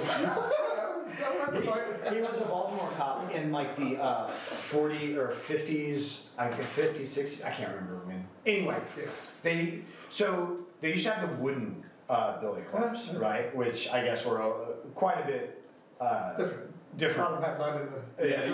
And they would film it. But the thing is it he would say that a lot of times they would keep the billy clubs, they'd keep them up their sleeves, and they just let them slide down just into the palm of their hand like that, and then they go up to dudes and like they just like pat him on the side of the head, like, what are you doing? And it looks completely innocuous already, but it was just a gentle pat with the head of it. And it was just like, they actually have palm saps. oh yeah, yeah. Okay, well, you slip it on, and then there's a lead weight right here, and it's trapped in leather. I mean, that's, just walk up to somebody, hey, come here, and just give it. I just need to do that. Yeah. I need to get you right behind the elbow. Hey, come here. Like you were just saying with that old time cop. I think impact weapons are a beautiful thing. Yeah. These are sack gloves, right? A lot of cops today are wearing the plastic knuckle, the old ones I had from back in the day. But this has powdered lead. One shot from this, again, you're just not going to take a shot. Yeah. But you don't have to hold off and hit somebody full blast. Just a shot right to the mental foreman right there. Boom, that's it. And then go and do what you got to do. But even if somebody has a guard and you hit him, I'm gonna punch you in the back. And as I'm going high, another concept would be if I go high, then I'm gonna go low. Yeah. That's why Carl always pushed World War II combatives was the steel toe boots. Yeah, because shin I'll kick kicks you across the shin. Believe me, you're not gonna stand it up. are no good. Bruce Siddle, I think, what was it, PPC or PPT, whatever he was teaching. He was going back to a lot of that stuff. A lot of the shin kicks, a lot of the brachial stunts, and a lot of his brachial stunts weren't even coming from like an axe hand. He would throw a cross just like that, just like that. And most guys, when they see like a cross coming for their face, they actually open up for you. Yes. Because they think they're going to get punched in the face, and you're actually just going for the side of their neck. And I had a buddy right after a Siddle course. I had a buddy get in an altercation on the street, and just one shot, it looked like a tap. It wasn't a big axe hand coming down, it wasn't anything like that. It was just a cross, it looked like a tap, and the guy just fell down. I was like, huh. Doesn't work. Well, I mean, we know it worked because we all did it to each other in class. Like, you're walking around hitting each other on the back of the head, and And the other thing is, in the real world, not competition, not perceive what you're going into. Right. I walk out here at 3 o'clock in the morning, I'm winning, and maybe the guy thought he could strong arm me just with his hand. And then something like this comes out, and then I guess I'm getting shanked. Right. Or I'm getting stabbed. Right. The guy might think, hey, I can strong arm this motherfucker. Yeah. And then all of a sudden he finds himself in a shitstorm. Yeah. And now it comes out the blackjack or the third. There's a perfect story Charlie Nelson used to tell people. Guy tried to mug, I think, an Italian soccer player that was over here for the Olympic tryouts. This is going back a long time ago. And being in strong, good shape, he tried to get the guy to basically take off. Yeah. The guy wasn't having any of it. So, boom, he just hits him one shot, knocks him down, figures, fight's over. Yeah. The street scout pulls out the pocket piece and dumps 5 in his chest and kills him. Yeah. Because he didn't go over there and finish him off with his steel toe boots. Yeah. So you got to decide how far you're going to take it and what the situation is. Because a lot of times that happens. A guy, because it's a lesser charge, let's say, Right. well, I'll strong arm him, and then all of a sudden, oh my God, what did I get myself into? Right. Now the weapon comes out. And not only that, pride's in it now and things like that. Yeah, especially these boys are watching. Yeah. I mean, I remember one situation Carl was in, and he goes, I got out of the car, guy dropped me off. We were on a corner, this one, there was actually payphones, and he goes, I'm on the payphone, I'm watching this guy get out of the car, and I watch the car go around and pull over here, and I see this guy coming right toward me. He goes, the guy got right up on me, he goes, I took the phone, he goes, I snatched it in the face, ripped the cord out, and I just started hitting him with the phone, And he goes, what'd you do after that? He goes, I just left. Yeah. Simple things, like in New York, when he was living in New York City, Yeah. he'd get on a bus. He goes, I would always get a big, large black coffee. And I'm sitting there, because that's going to go right in your face if I have a problem with someone. I mean, that's just the thinking that you have to. It's not paranoia. It's just, oh, you're paranoid. No, it's not paranoia. Yeah. Because when you least expect it, That's what happens. That's what's going to happen. Yeah. I mean, Yeah. firearms are beautiful. Too many people too that with the firearms. Well, I'll just shoot them. I'll just do that. I'm like, yeah, okay, that sounds good. Or an edge weapon. There comes a point where you're pulling an edge weapon out and you're shanking somebody. Yeah. You better be prepared for the consequences. Yeah. Especially with DNA and everything else. Yeah. I mean, it's a beautiful thing, but you got to be. Yeah, some of these, I mean, as long as you're not like kicking somebody's skull in, like a lot of these are super effective, less than lethal. Yeah. Like you don't have to take it to the edged weapon or to the firearm stage. Yeah. And in New York, I mean, you can forget about the firearm stage. Like that's not. You pretty much forget about the knife stage. You can forget about anything. Yeah, But the criminal's always going to have it. it's funny because when I lived in New York for maybe 5 years or 6 years, and one day over in Park Slope, I was walking down the street, and cop car like hits me. I'm like, okay. Obviously, I look like somebody who did something. And they get out and they're like, what's that on your pocket? And I go, nothing. It's just a Spyderco and like a summons right there. They took it, and I get a summons because you can have a blade that's 3 inches, but you can't have it clipped on your pocket. Yeah, it's just, They recently overturned one of the laws. Did they? That was fucking a lot of people, yeah. I wonder what it was. It was something like if they could flick it open. Oh, yeah. So that was a thing. I realized how lucky I was when I read that law because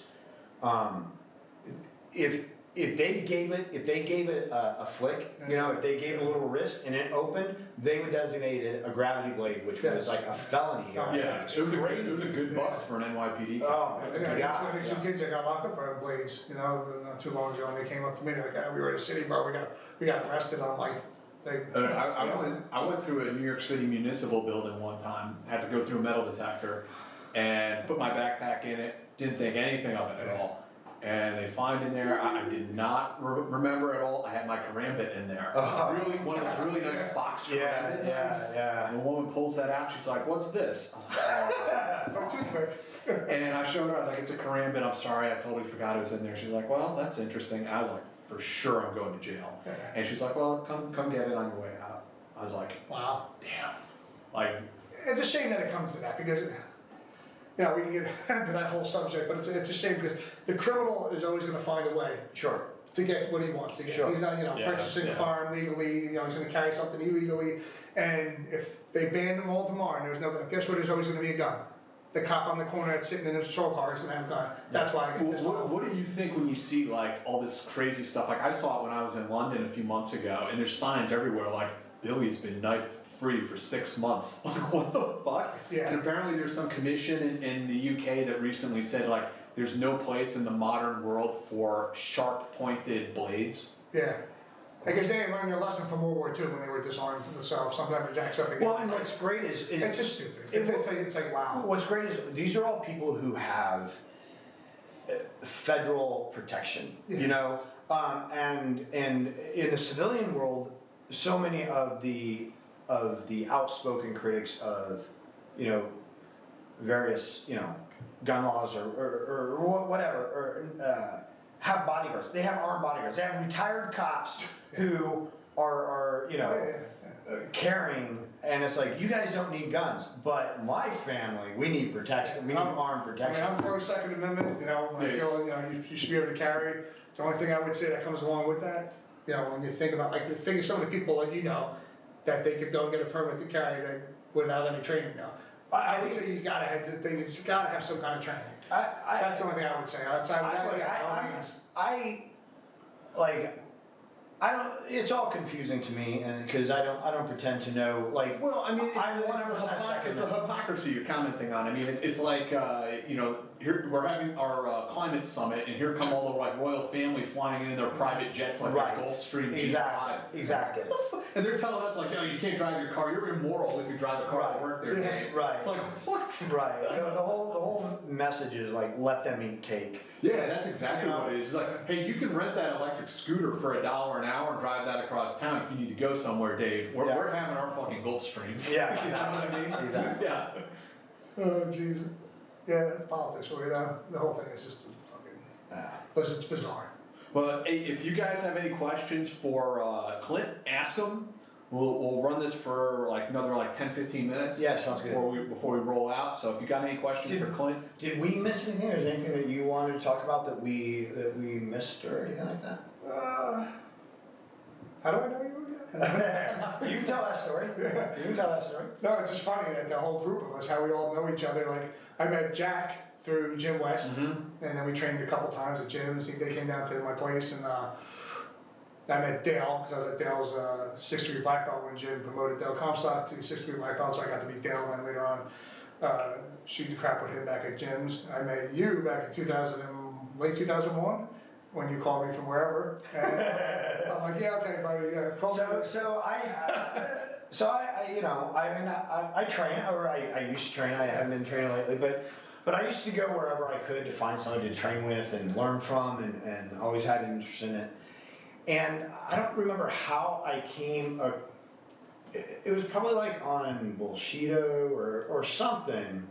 We had our site at the time, so it might have been the original gutter fighting site. Yeah, but I don't even know how, maybe it was Applegate's book that led me in that direction. I don't remember. But I sort of kind of got in my mind this idea of, this old, this combatives, the old style stuff. And so I started doing research, and there were some people out there who were, like, I could just read their resumes and know they're bullshit, or whatever. And then I came across Carl's name, and found you guys, and I was out of the country at the time, and you can tell the story from there. In some faraway place. Yeah. Yeah, I think you called me on a sat phone or something, and you're talking to me. First I got an email, and I think then you called me. I said, yeah, call me at this time, and you're telling me a little bit what you could tell me at the time, and I'm like, hearing other stories from people, I'm like, yeah, okay, bro. I'm like, well, No, I wasn't trying to be all secret scroll. All I said is, hey, I really want to train with you guys. I'm out of the country right now, but I'll be back on these days. Do you guys have anything going on? And it's like, yeah, okay. All right, you're out of the country. I got it. And then you came, and it was great because that's how we met. And then Pat O'Donnell, he was there. Mike C, and another good guy that they might try to get on. And then I met you through the Ranger Network in New York City, and just by happenstance, we both knew you. Yeah. So I said you had a software party or something. I remember seeing the pictures with like him. Oh shit! Jim. Is that it? Yeah, It was somebody's birthday. and I'm like, how the hell I knew? It might have been my birthday. Yeah, I think it was your birthday. That's what it was. Yeah. And you guys all had a picture. I'm like, wait, that's Dave. I'm like, wait, that's him. I'm like, that's super nice. I'm like, that's Dave. Clint, somebody's asking about tasers. What do they play in all of this? What are the limitations of a taser? Don't carry them, never have. I think they're cool. Right now in New Jersey, I mean, where I work as a federal law enforcement officer, but where I work, there's always talk about going to them. That's good. I mean, I think they're good. So again, there's those limitations. I always expect that it's not going to work. Then what? So I mean, I think they're great. And they work. Not all the time. Nothing's 100%. I've been tased before. I know they work. Yeah. I've never been tased. Yeah, I've never been Not tased. fun. I'm pepper sprayed about 10 times, but Well, I'll put it this way: I get tased. The next thing I know, I'm on the ground and I hear someone screaming at the top of their lungs, and I realize that's me. That's my disembodied voice. I shouldn't say I haven't been tased. I've been zapped over a stun gun. As Carl got me once.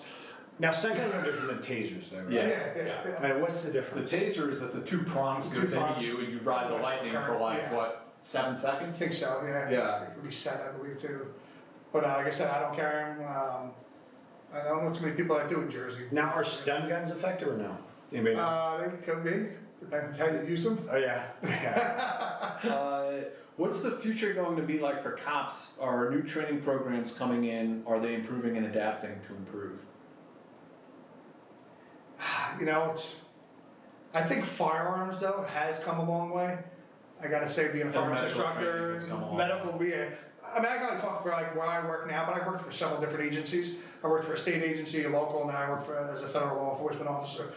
We get a lot of training, and good training at that. I have to say, like, they send our guys out to firearms schools, well-known guys, a lot of medical training. We have medical training staff. So we get a decent amount of training. We even get a lot of defensive tactics training, where a lot of guys, they go through that 6-month academy, and then that's it. Like they don't get nothing. I mean, every other year they might get their ASP or PR-24 training, renewal, and and their handguns twice a year, and then that's it. I mean. What is it like? It's like firing one magazine at a paper plate or something. Yeah, I mean, Jersey, I believe it's I think the handgun for days, 50 rounds a night is 50, so it's about 110 rounds. Yeah. But still not a lot. But it's not a lot. When you really consider that. Sure, Yeah. In the academy, it's a little bit more. Obviously, you're doing more training, more repetitions and stuff like that. But my personal opinion is, you should be running through that course once a month. But money-wise. Steve wants to know. I guess it's a question more for me. If we're going to have George Hand on the live stream, And I mean, it would be awesome to have him in studio, but he is out in Albuquerque, I believe. But I do want to have him on, and that's the thing I've been working on, is to try to have it so that we can interview people remotely. So stand by for all that. Yeah, we just purchased software that should help us do that. Yeah. Anyway. I will figure it out, or I will pay someone to come here and figure it out for me, one way or the other. Andrew asks, how would the OSS fight training compare to that received by a group like Merrill's Marauders? Almost the same. It was almost the same. You know, most of the training was either called judo, combat judo, and it was a combination of, you know, combat judo back then was considered like the defendu. Yeah. You know, if you look at matter of fact, if you look at 1942 unarmed combat for the American soldier that the Army put out, it's like 365 pages. I think the next edition was 1946. There was 12 pages. So they found out kind of like what worked and what didn't work. You know. If you guys can ever get your hands on any of the old manuals, like they're The fascinating. old OSS manuals, The old- about sabotage and espionage, are fucking fascinating. Amazing. Yeah. And I mean, even just like an old Marine Corps combat hand-to-hand manual, it's. Bro, I have a Vietnam era manual on, I think it's primarily on infantry combat. It's like the kind of guide you could give to like a corporal or a private. And I was shocked some of the shit in there. They're like, oh yeah, what you do is take an OD green jungle sock, fill it up with sand, hit it center in the back of the head. I'm like, holy fuck, you'll never see this in a TM or FM today. There's no way. It's amazing when I see some of the books that were printed, you know, like I even seen like when I taught in Sweden a couple of years back, I was teaching at the Land Warfare Center in Sweden, they're combatives instructors I was brought over. And then the first day I was there, I taught at the regional law enforcement academy, teaching them point shooting. And that's a perfect example. I went over there and I'm teaching the cops and I'm like, all right, line up where you guys normally would line up at. And they get at 7 meters or 7 yards. I'm like, so what do you guys do? You start here and then go in? They're like, no, we start here and we go back. So they would go from 7 yards or 7 meters backwards. Yeah. And I'm like, you do know statistically gunfights happen from 0 to about 4 yards, 21 feet. I go, so you're totally missing the whole, what's really important, Yeah. you know? And I was like, obviously I couldn't change that for them, but they're actually sending a whole bunch of people over here from Sweden to train with American law enforcement, you know? And, you know, it's amazing what other countries do when you see it. I'm like, well, you know, why? Like, well, what's the thinking behind that? You know, as a cop, I'm gonna be close to somebody, interviewing them, you know? So I need to have those methods of having the gun away. If I'm standing here with him, this is when people say, oh, you always have to use your sights. At this distance, I'm gonna pull my gun out and do that? That's the whole point of disarm. Yeah. I'm not gonna put the gun out that close to him. I'm not, you want it, that's fine, but Yeah. that never made much sense to me. So, again, a lot of it is just the verbiage that you use. Yeah. I mean, they didn't have night sights. Like you brought up a perfect example. If you read Shooting to Live, Fairbairn actually had the armorer put a shotgun bead that's on the end of a shotgun, just a silver bead, on the end of his 1911 and had it polished. So any glint of light could be picked up on the front of his 1911. So what were they talking about? Right? Front sight focus, but also picking up on that front sight. Yeah. You know, today we got the Trigicon and stuff like that. So again, Carl would be like, again, because these guys don't fucking read anything, that used to drive him nuts. Because he could go back into his library and pull something out and say, okay, well here, look here. They did this, they knew about this stuff, but they only had so much technology. Right. Just like Fairbairn thought the 1911, the 45, was going to be a great knockdown gun power, but he also said that really wasn't the case with the 1911. That the Japanese, or what was it? I think It was the Filipinos we built it for. Yeah. Literally, the Moros. Yeah. Yeah. And then there's one, I forgot that the Chinese, they're carrying the 380, but there's another gun that they had over there. I can't remember. It might have been a 455, but basically that round was the size of a 9mm, and that had the most, from what Fairbairn seen, the most killing power, lethality, was basically a 9mm. And today the 9mm has come full circle. Everybody went to the 40. Now everybody's going back to the 9mm. You know. All right, we got some more questions here. Are martial arts watered down all around the world, or just here in the U.S. of A? Probably everywhere. You know, I don't think they're watered down. But if you go to like a 5 and dime dojo, I hate to say it, like a 5 and dime dojo. Let's face it. What do you know? You gotta look at these. You gotta, like anything else, you gotta research stuff. People ask me all the time, oh, where can I go to learn the stuff that you teach? I can't really give you an answer because I'm me and Carl was him, and you'd have to come and train with me. I think a really good example is Taekwondo. Like, I have known some bad, like, mammer jammers who only train Taekwondo. I mean, I've seen a buddy of mine, like, lay 3 dudes out with these spinning kicks. You say, nobody will ever use a spinning kick in the street. Yeah, I've seen it, and it, like, he crushed them. But that was he was good at it. He practiced it. But Taekwondo is also a very marketable, very water. That's one of the first ones I learned. Yeah, I did Taekwondo. and it's one of those arts that gets a bad name because of how watered down it is in, and probably not just U.S., probably throughout Europe, probably like in a lot of places because people don't like to get hit. And it's funny because you look at the original Taekwondo. And Warangdo, so Yeah. I have the guy who founded Taekwondo. I got his book at home. Okay. His original book. Wow. It's really Shotokan karate. Yeah. For the most part. Then there's like Warangdo. There's other knockoffs of that. Yeah. And but again, it's not the people. What I would say is forget about the martial art, the name, and all that stuff. You got to look at the instructor. Yeah. And 100%. And see what he's about. Go look at these schools. Voice your opinion what you're looking for. So, he might have it, but it might take a long time for you to get to there. Yeah. But there's no magic pill. There's no secret. You're not going to be able to go like this and he's just going to drop. That shit doesn't exist. The touch of death doesn't The touch work. of death, man. Remo Williams told me that, but I can't even divulge it. But yeah, what I mean? Great pull. Holy cow, great pull. So, Anyway. yeah, you gotta check out Clint these. taught me how to shoot. Yeah. Where was it? What ideal ratio of police training time Compared to time they spend out on patrol. I guess he means like how often should cops go in and receive hand-to-hand combat or shooting training? Like the ideal question would be every day, right? Every day. In a perfect world. Honestly, just even in the academy, if you got a 6-month academy, and you train Monday through Friday for an hour, defensive tactics, and that's 6 months. That's a ton. You could come out and be freaking pretty good. Yeah. Or have, you should be able to handle yourself.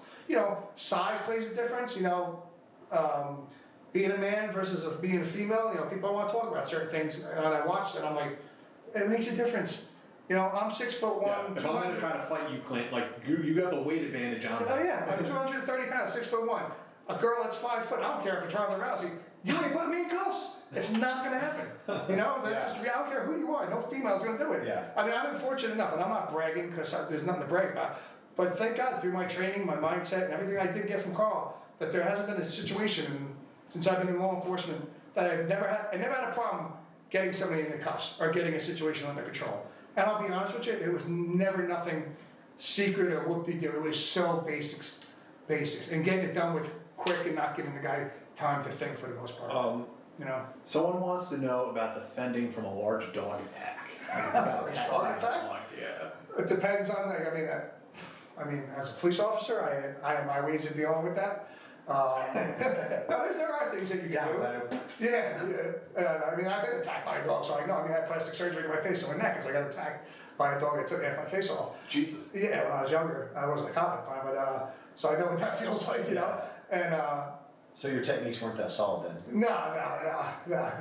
But dealing with a dog, I got a book from Klingenstoffer. He was a second-degree black belt, Russian guy. Or German, I forget, but I got his judo book. He actually has the dog grabbing onto his arm and they would come down, now whether this will work or, and come down on the base of the neck to break its neck. I have kicked the dog right between the front legs with a good front kick with a pair of boots on, and that stopped that real quick. Matter of fact, the dog was just laying there afterwards. I've also seen a fellow officer with a .40 caliber shoot a pit bull that came after us. And the pit bull took off, went around the house, and came back out even more pissed off. And the captain, my captain was on the side of me on the team that I was on, and he hands me, he was like, "Here, try this." With the M4 55 grain, full metal jacket, boom! That dog, like the heart was just snatched out of him. So, Yeah. I think that prevailing, is generally giving the dog the arm, and then whether you come down on top or come up for the throat or even grab its eyes. Carl even made a good point, not to cut you off, about how fast the human psyche, and he brought up a dog. He goes, think how we fear a dog. Yeah. And it only has one thing that it can do. It Yeah. can bite you. It doesn't have fists, it doesn't have feet.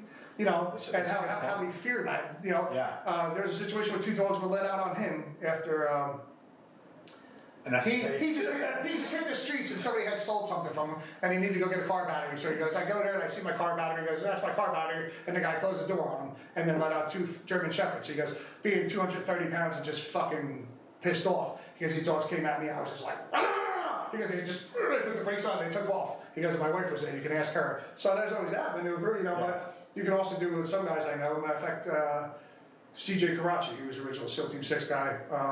When he was a cop down in Florida, he had, and I did the same thing, leather, you know, like the pump metal, the leather braces with the points, the studs. Oh, yeah. Wear one of those with the points on it underneath your shirt. You have to deal with a dog. When it bites down on that, you're gonna be biting down on it for long. Yeah. That's one way you protect yourself with gloves. Wearing a good pair of gloves. And one good punching using the snap with a good pair of gloves on. That should. But there's no, you know, like I said, you just never know. It's Yeah. that fear of getting bit. But Yeah. you gotta do something. Yeah. I mean, grab them and pin them down to the ground. Grab them by the windpipe like anybody else. You know, Yeah. just do what you gotta do. Unfortunately, you know. Training with a heavy bag. What are some other good equipment to have for people who train at home? I mean, I don't even know if they still make them, but the Spar Pros, they're pretty nice. You're With the, talking the bodies that on the base and stuff, the bobs, the The Spar bobs, Pros. Yeah, I got both of them. I got 3 of those.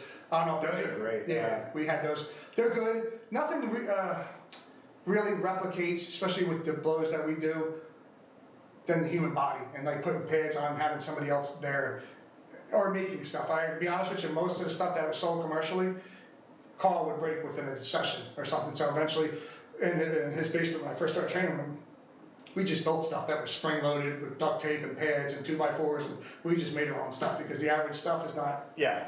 He bought a Chuck Norris pad that like measured your fist punch and he put it on the beam in his basement and Carl comes up, well, might get a reverse punch.